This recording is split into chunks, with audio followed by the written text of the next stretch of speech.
তো বন্ধুরা, এক ভক্ত মা ভক্তদের কাছে গলায় কাপড় দিয়ে এমন করে, ঠিক এমন করে গলায় কাপড় দিয়ে হাত জোর করে ভক্তদের কাছে বলছিল যে তোমরা মায়ের মন্দির চাও না, মা যেমন আছে ওরও এরকম থাক।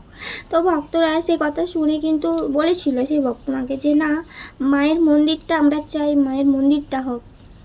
তো ভক্তমা যিনি কথাটা বলেছিলেন তিনি শুধু বলছিলেন যে আমরা তোমাকে শাড়ি দিচ্ছি, এই দিচ্ছি, সেই দিচ্ছি, যার যেমন মনস্কামনা পূর্ণ হচ্ছে আমরা মাকে দিয়ে দিচ্ছি।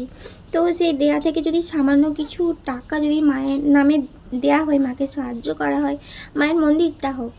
তো ভক্তমা একদম কথাটা ঠিকই বলেছেন যে মায়ের মন্দিরটা অন্তত হোক। তো বন্ধুরা, মায়ের নাম কিন্তু ঘরের কোনায় কোনায় ছড়িয়ে গেছে। তো আমাকে যে জিজ্ঞাসা করে, অনেকেই জিজ্ঞাসা করেছে, আমার একটা কাকিমাই জিজ্ঞাসা করেছে যে আমার বাবার বাড়ি আসার জন্যে, এই কথাটা তোমাদেরকে বলি তাহলে। আমার বাবার বাড়ি আসার জন্যে আমি এখন কিন্তু বাবার বাড়িতে আছি। আর বাবার বাড়িতে আসার জন্যে ঘণ্টেশ্বরে বলে সেখানে একটা বাবা মানে খুবই জাগ্রত তো আসবে বলেছিল। আমি তখন কাকিমাকে বললাম যে কাকিমা তুমি বাবাকে ডেকো সবসময়, তারপরে মাকেও ডেকো। তোমরা সব মন্দির চাও না মা এরকম ভাঙা ফুটো চালাতে থাকুক সেটা চাও?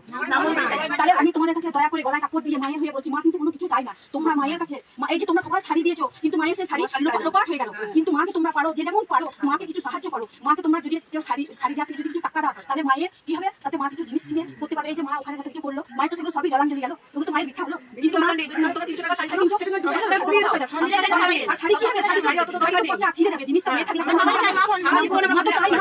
মা কাউকে কোনো চাই